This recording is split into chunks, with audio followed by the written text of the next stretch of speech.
আপনি কি জানেন শয়তান মানুষকে ধোঁকা দেয় কেন?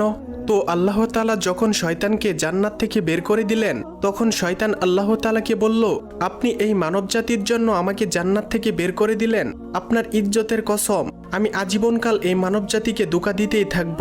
তারা যখন কোনো ভালো কাজ করতে চাইবে, আমি তখন তাদেরকে ধোঁকা দিয়ে খারাপ কাজের দিকে নিয়ে যাব।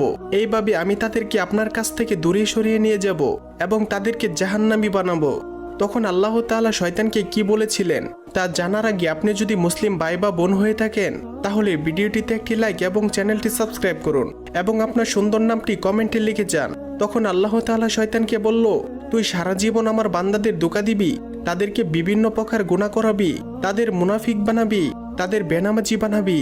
কিন্তু আমার বান্দারা যদি জীবনে একবার হলেও তাদের গুনাহের প্রতি অনুতপ্ত হয়ে আমি আল্লাহর কাছে 2 ফোঁটা চোখের পানি ফেলে ক্ষমা চায়, আমি আল্লাহ তাদের জীবনের সমস্ত গুনাহ মাফ করে দেব।